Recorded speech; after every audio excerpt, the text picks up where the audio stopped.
Vamos a matar, compañeros, and welcome to Literary as Feck.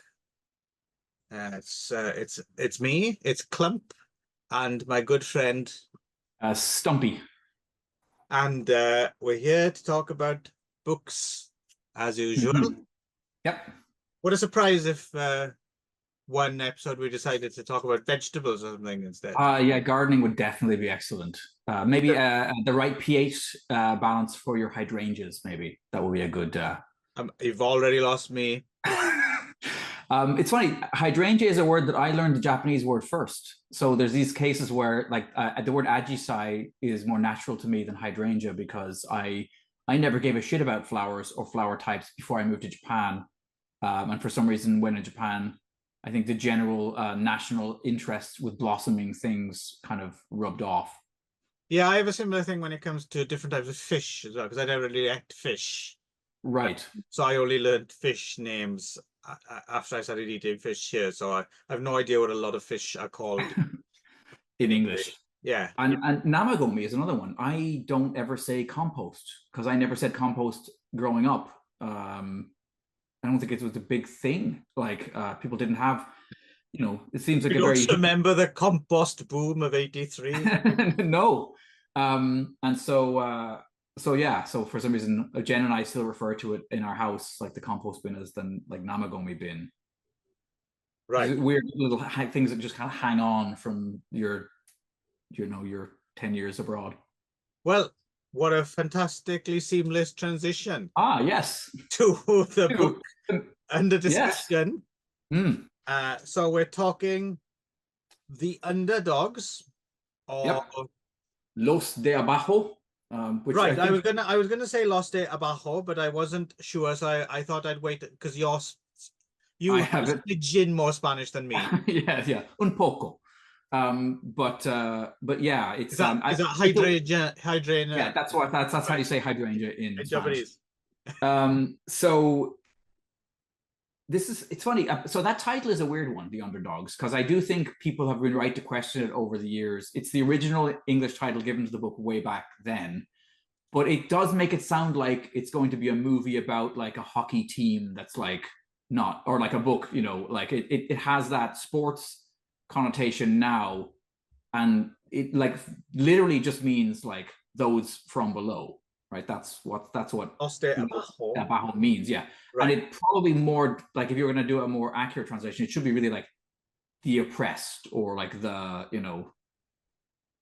it has that kind of connotation. I mean, The Underdogs does too, but it does feel a little bit like we're going to be watching the Bad News Bears go to Japan. But then again, those from below, you can imagine that would have been a title they would have given an Arthur Machen book in Spanish, something like that. So it could be like troglodytes or something like that.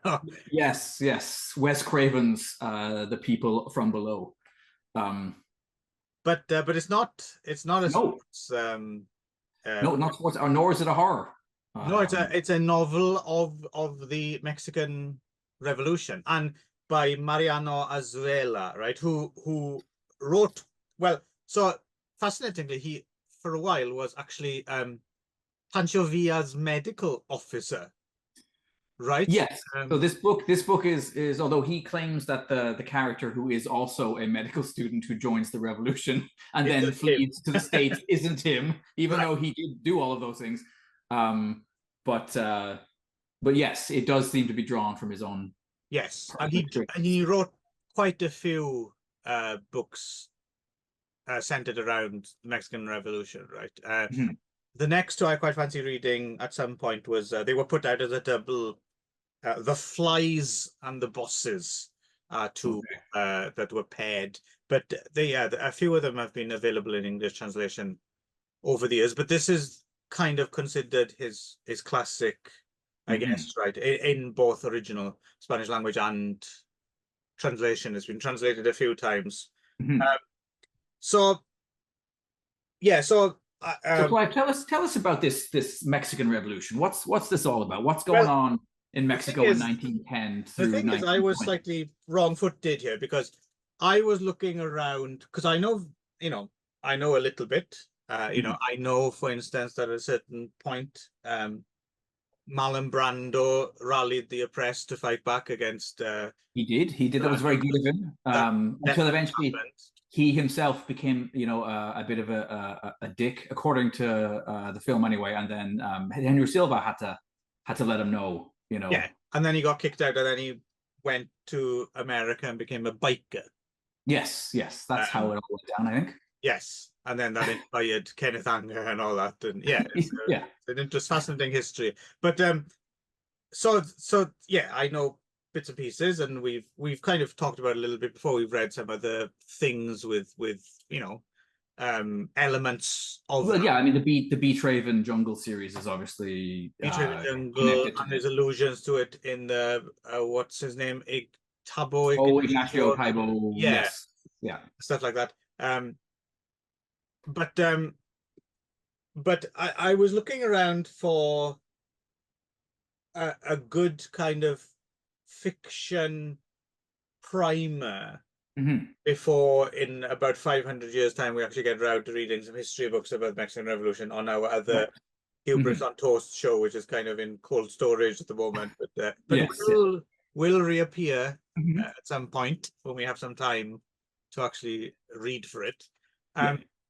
So, and this came up as, one of the kind of classic works of literature about the revolution, apparently. And, but I would say this is not a go-to book if you're looking to learn the ins and outs and the particulars of the Mexican. Luckily, I think I kind of had enough stuff in place for it to not be.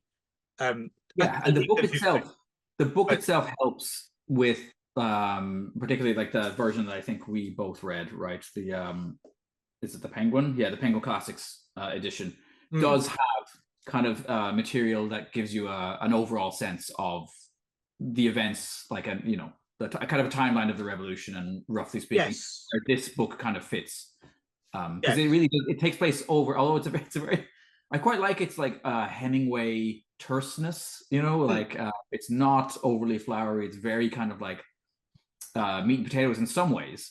But I think it doesn't do a lot of hand holding. It definitely kind of And I was kind of surprised, actually. A lot of the notes, the contextual notes and stuff, was stuff I did largely. I was already familiar with. So maybe I'm a little bit more familiar with this period of time than I thought I was. Right. However, I would say that I don't think, even though in some ways it is very much a novel of the Mexican Revolution, on the other hand, I think it could even possibly work with no active knowledge, because it's slightly broad. To me, it does seem to be a meditation on revolution in general, right? It doesn't have to be this particular one. What I was more surprised as well was actually quite, I don't know, I don't think I was expecting anything quite so savagely critical of the revolution as well, because growing up in South Wales during the 80s and strike and all that, I think you're naturally kind of you tend to bend towards so it's what's George Orwell, like, hit the famous quote where he says, whenever I see a policeman like involved in a scuffle with a worker, I never have to ask myself whose side I'm on. Exactly. It's a paraphrase, but basically that's something that he said. It's just natural. I'm just naturally bent towards the plight of the oppressed. So I think I would have hated this book 25 years ago. Right. Which is interesting, because I didn't at all. I really enjoyed this, but it's definitely a book for somebody, not for somebody who is wearing rose-tinted glasses, who is into the romance. This is a deeply unromantic, but I don't know, like, it doesn't seem like right-wing or counter-revolution. No, absolutely. That's the thing. It just seems to me to be like, okay, we're going to take off the rose-tinted glasses, and I'm going to share with you what it's like exactly in a revolution where people have been so badly treated that there's a natural tendency for there to be a lot of like thievery and violence and general like things get, you know, quite ugly. Certain characters like have a really rough go of it. Camilla jumps out at me as being a character who has a shitty experience in this book front to back. No, it's fascinating because I could sense, even if I didn't know that he'd ridden with Pancho and all of that, you can just sense it. You can tell this isn't someone trying to put something down from the other side of the tracks, or it is clearly someone, and it does make those clear-eyed, right? Yeah, it does make those Beach Raven books seem much more romantic, much more, you know. This is true, right? Yeah. And I mean, of course there's arguments about exactly who Beach Raven was and how much may or may not have been involved in real life, but certainly I don't think he would have been as marinated in it as Mariano Anzuela, right? He wouldn't have had quite the life experience. Yes. But yeah, so that's worth pointing out in advance that it's neither. It is critical of people's behavior, kind of almost but at the same, I don't know, it's difficult. It's also deeply sympathetic. It is quite impressive work in that way, that it's fully understandable why these people are acting the way that they're acting, and at the same time, yes, you know, it's not sympathetic. It doesn't condone something. Empathetic, at least. Sure. And no, it's also a cumulative read as well. I don't know how you felt about this. Like, until about halfway through, it wasn't a difficult read, and I was enjoying parts of it, but it wasn't really coming together until towards the end of the book, and then I really started to appreciate it. Did it work that way for you, or were you just enjoying it? For me too. And then actually I would say I watched 2 different film adaptations as well, and I think that they also actually brought me a deeper appreciation for the overall shape of the story. We'll I suppose a similar thing happened to us with Zama, actually. Yes, exactly. Very much. That somehow the book was not impenetrable, but there was something slightly keeping me out just a little bit. I like we said with Zama, sometimes in the case of Zama, for instance, because it's not written, you were forgetting to see some people in ridiculous powdered wigs and things. So to actually see it was kind of helped absorb it a bit better. So this so we deal with the plot briefly, I guess. Well, you go for it. I didn't. I kind of broadly could, but I think you might do a better job. So I'm just going to actually open up the Wikipedia pages while I do this.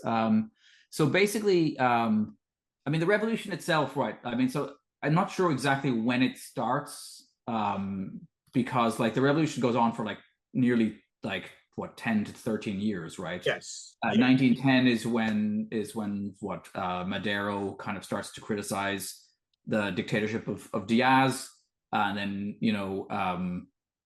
Madero comes to power briefly, but then is assassinated by Huerta. Huerta is like a hard right-wing kind of asshole, and this is when, in a way, the revolution truly begins, right? This is when Zapata and Villa and the rest of them are like, no, we're not having this. We want landed freedom, right? And it seems like it's around this point maybe that the story kind of begins, right? With this guy called Demetrio Macias, and it opens with his dog being murdered. So it's a great opening scene, right? His dog, whose name is like Dove. So it's right away. So I quite like that in a way. Like it's not overly heavy-handed, but there's this kind of thread of like you said, maybe like it's all like a metaphor in a way. So yeah, dog gets murdered by federales who've been sent by a local landowner asshole, and then he he kind of begins his rebellion, I guess, right? And then quite quickly he seems to like gather together a group of dudes with amazing nicknames. Yeah, he either got, because like you said, it's slightly fragmented, the narrative, right? But it's either he gathers them, or I get the sense he might have joined a kind of rabble that already exists and kind of quickly takes charge, right? Yeah. And after that, it is basically a kind of episodic look at the kind of lives of this rabble and how they, in a way, they're almost totally rudderless, right? They're like, well, because I mean, it's really clear that like that, for example, Demetrio doesn't really understand the bigger picture at all. No. And then so he becomes allied in a way with Via. But doesn't really understand the bigger picture, the bigger machinations of what's going on. He just kind of gets buffeted from one situation to another. You mentioned the student, the kind of medical student, Cervantes. Yeah, the fellow, and always called Kuro, which I think is a really interesting thing, which basically, I guess, means like basically middle class city slicker. Yes, he's always kept at a distance, deliberately from the other characters because they know he's not like them. Right. But what's fascinating is he turns up and he says something along the lines of, because they're deeply suspicious of him because he talks too much. And he uses words. The word he goes, I too am a co-religionist. And yes. What the fuck is that? rather than whoring and shooting, and he's like talking about that. Like, what the fuck's this dude's problem? But he says something along the lines of, "Yes, I am aligned with your cause and the things you believe in." And they're like, "We have a cause?" Please tell us what things do we believe? And this rings very, very, very true. I think, like, yes, then.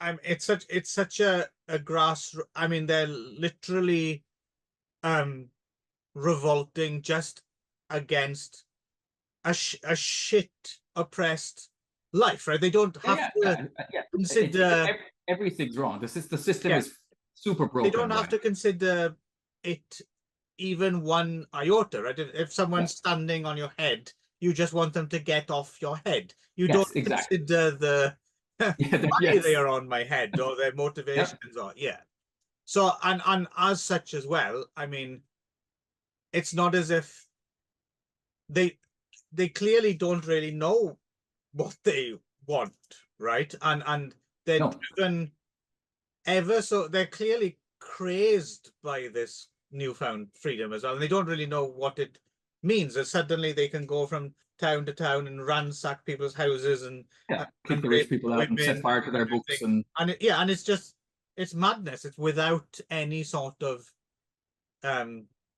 there's no real end game, or there's no. It's like it's an outpouring of just anger and frustration and then getting their own back. And of course, entirely necessary. And the way we won't mention it, but it's got a great ending. There's a fantastic ending to the book, and it really just kind of highlights, in a way, the way it ends. It's kind of like you realize that this character or these characters, it's an inevitable ending, right? It's an inevitable way for them to go out, and on the one hand, it seems like what a shame, but then at the same time, it's like it's a necessary spark to having the wider conversation, right? No, I think there's I suspect Anzuela Mariano knows what he's doing, but it's so well, like, there's almost no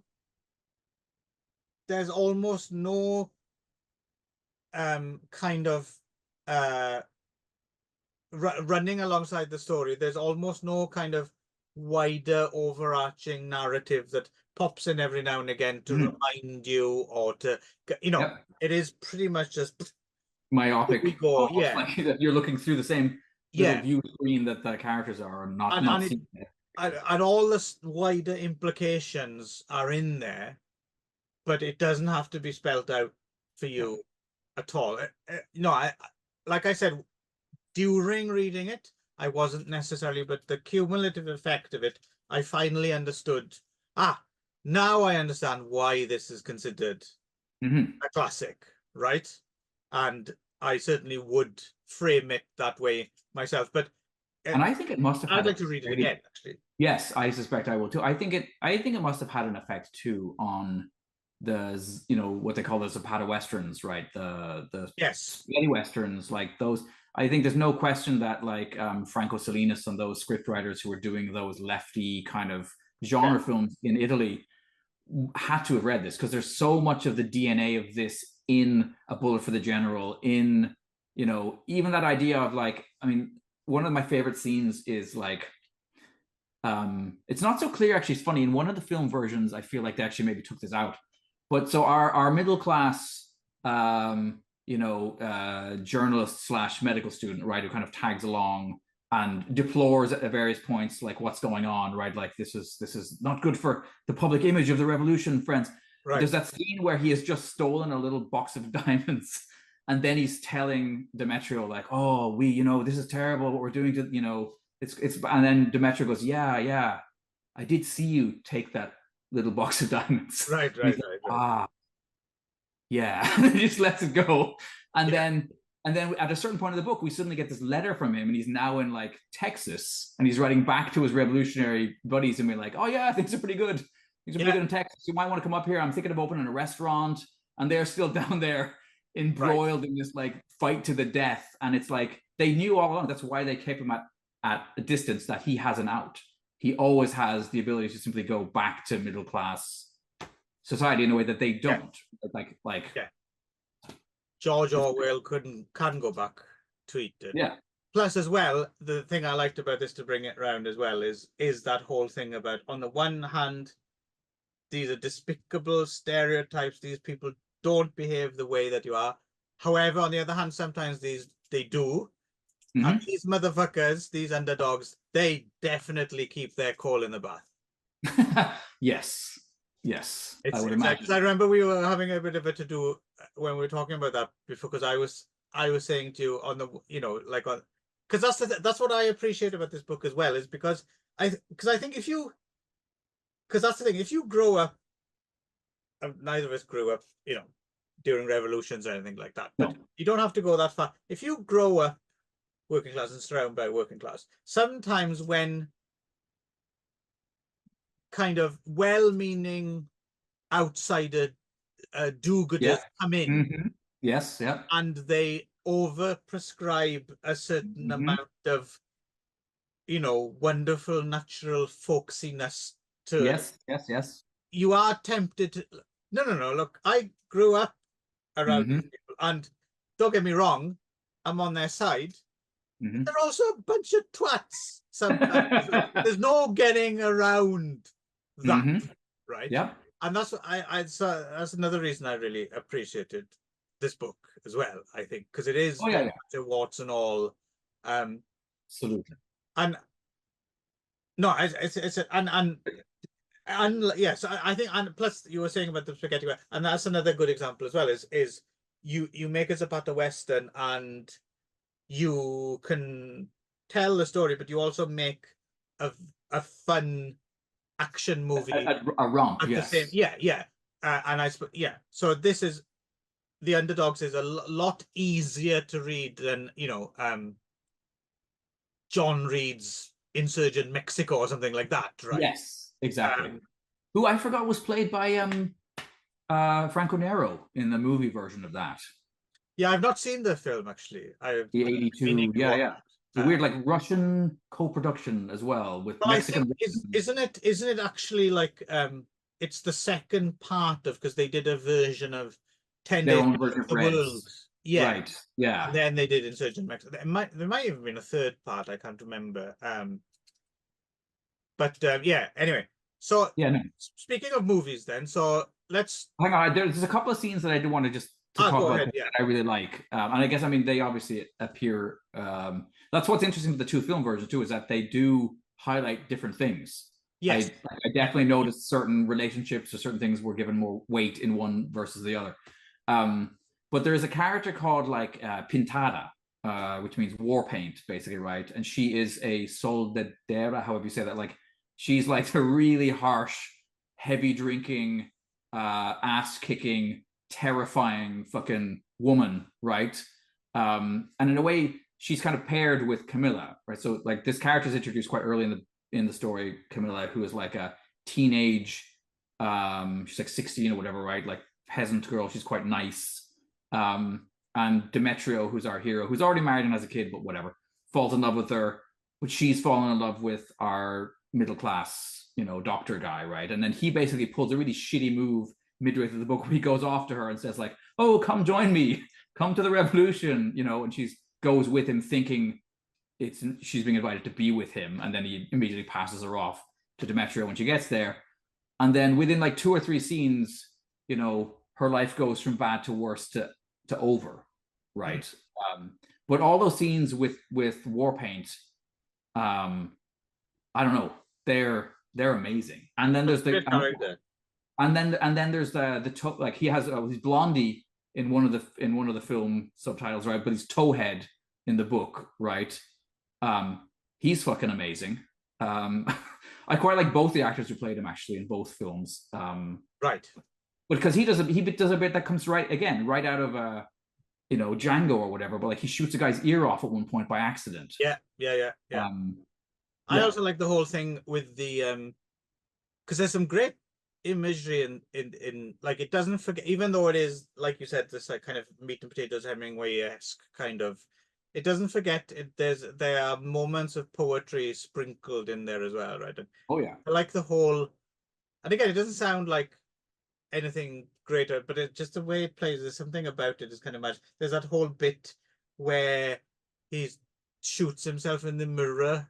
Yes, that whole thing is just yes, yeah.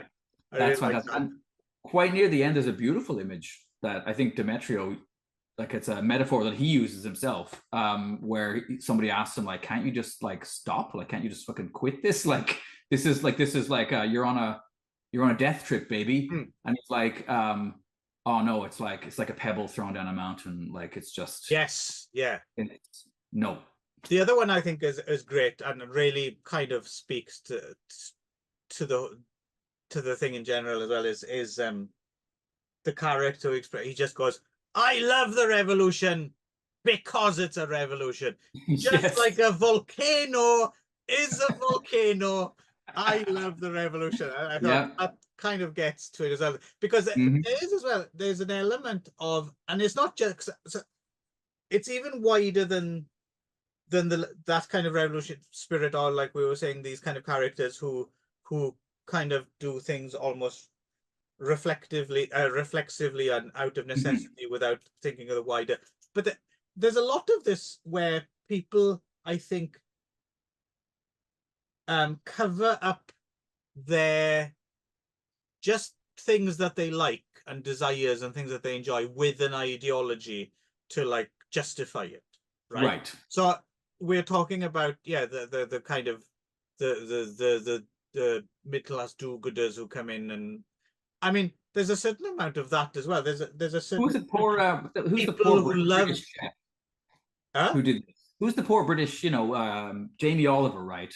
Who famously went in and did all that work with the school system, right, to try to like give the kids like healthier options, right? And then was completely reviled in many places by parents who were like, "My kids want to eat chips and beans, you fuck. How dare you feed them like, you know, lettuce and stuff." But what I mean is that there are kind of people who are just who are just drawn to the plight of other. It's almost like a pornography or something for them, right? Like and sometimes you just wonder, I think you just like a good argument, or you just like you know, you just, and there's nothing wrong with that, because whatever people's motives are, sometimes as long as it gets they can end up being necessary. Yeah, exactly. But sometimes you do wonder if people are just drawn. Spoiling for a fight. Yeah, you know. yeah. I mean, a lot of union people. I mean, I remember moving here, and I was at university, my first year at university, talking to a Scottish lady, and she was saying how embarrassing it was that every time anyone from any union in Canada opens their mouth on television, they have a Scottish accent. She's like, yeah, we completely seeded the country with angry Scots, you know. Well, when we did Summer on the Estate with Robin all that time ago on the other show, there's that yes, guy, the Irish fella. Yeah, and clearly he was just addicted to the fight, right? Conflict, yes. Yeah, until he has a heart attack and has to stop, right? But anyway, yeah. So let's go ahead to the. Okay, I think we'll go to the 78 film first. Sure. Okay. Because this is a great film, isn't it? Please tell me you agree with me. Okay. Yes. Yeah, absolutely. Fantastic film. Good. The actor who plays Demetrio is great. I think I mentioned in a comment too. I think he looks like some kind of weird cross between Clooney and Sean Connery. No, you didn't. I didn't. Yeah. To my mind, like he's got like the mustache, and he's he's much more swaggery than I think the guy who plays him in the other film. This is Eric Del Castillo, right? Yes. Who we will be returning to because it turns out he's in a couple of westerns of interest to us, right? And that's he seems like he would do a good job. We'll be whipping out our hot snakes at some point in the future. But also the other bit of casting I was quite interested in is Miguel Angel Fuentes. He's the big guy.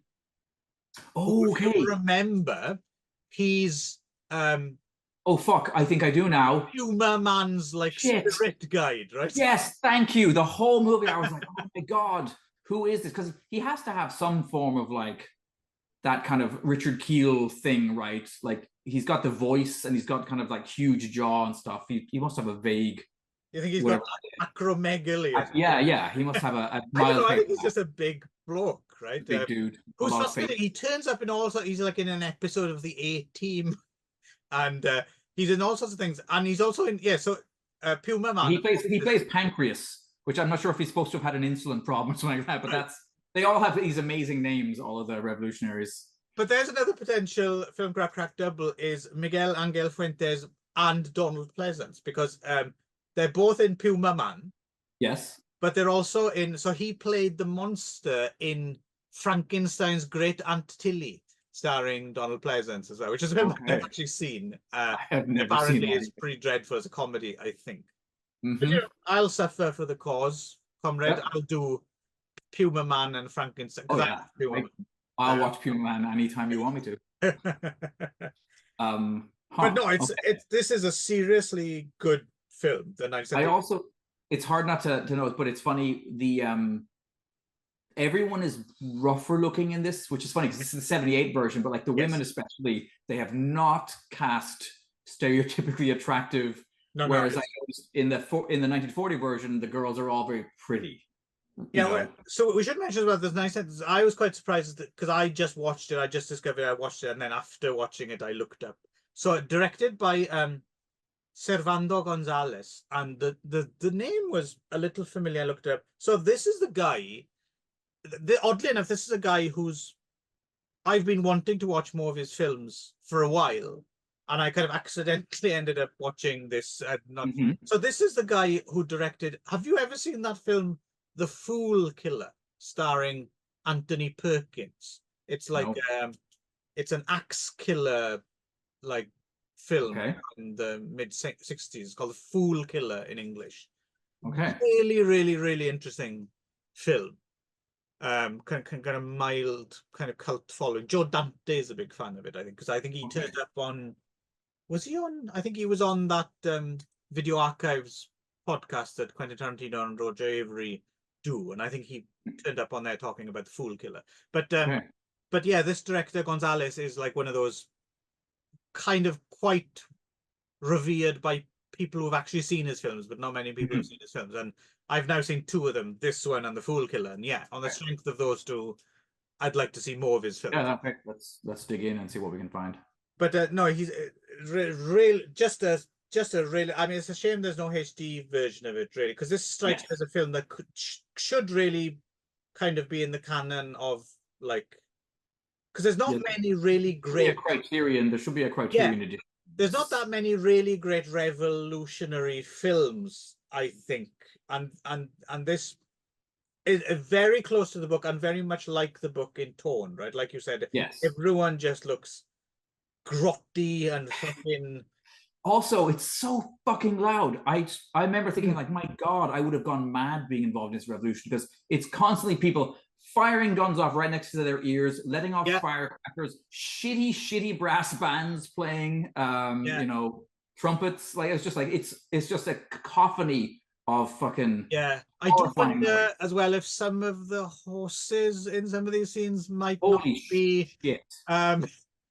Yes. In fact, generally speaking, I was like, did they hire a bunch of like stuntmen from Hong Kong? Because there's a bunch of stunts in the film that look kind of shockingly like, oh shit, that guy looks like he just is really rolling down that mountain over those rocks. But again, like the book, I would say that this is a film that you can appreciate almost like, just you can appreciate it on that Criterion level.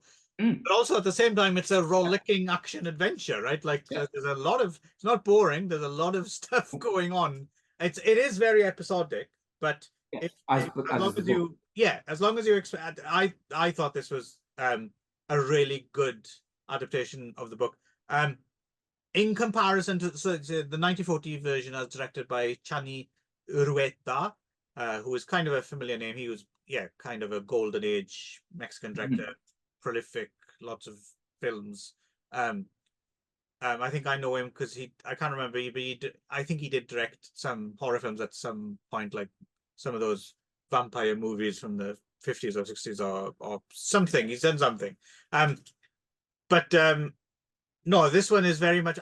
In some ways, you can see for 1940. Actually, some of it might have been quite risque, and I think I was surprised. I expected a more sanitized version than it actually is. Yes, it is. It keeps the ending. It keeps Camilla's miserable fucking demise. But that said, though, it is still. I mean, it is, as opposed to the 78 one. It is got that soft focus, gorgeous look, and like you said, the cast are much more attractive, and they do burst into song for a while, and there's bits of it is very much the old Mexican Hollywood take on it, but no, that's probably it doesn't, as I said, it doesn't pull as many of its punches as you would expect. No, it opens with the dog being murdered, and in some ways certain things are even clearer, I think, in that version. And I do think that Camilla, that this triangle between Camilla and Demetrio and Cervantes is much more clearly drawn in that film than it actually is in the 78. Yes, but maybe too much so in a way, because I think it kind of leans on that a bit more. Whereas it's an element of it's very much of its time. I think it probably would have been more, but it's been eclipsed. Let's put it that way. Yes, it has been eclipsed. Both actors who play Warpaint are pretty awesome.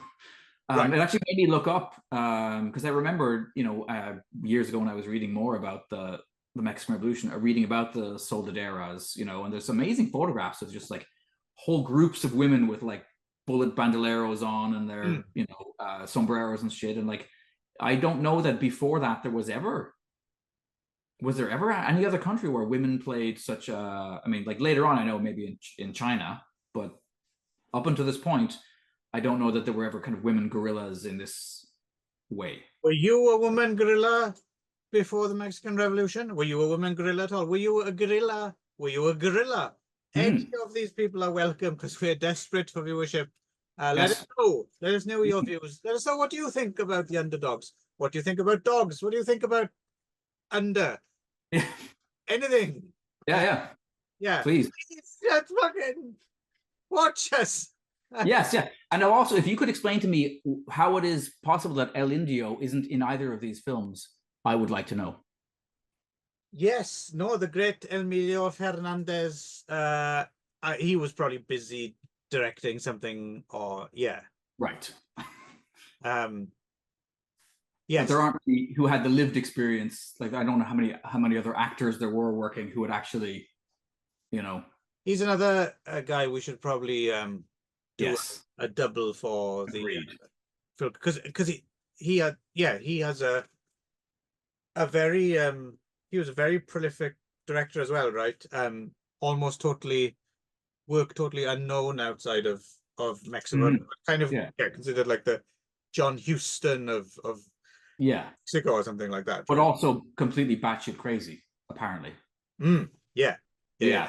I'd love to get a biography actually. If there was, I wonder if anything in English has been written about his life and his.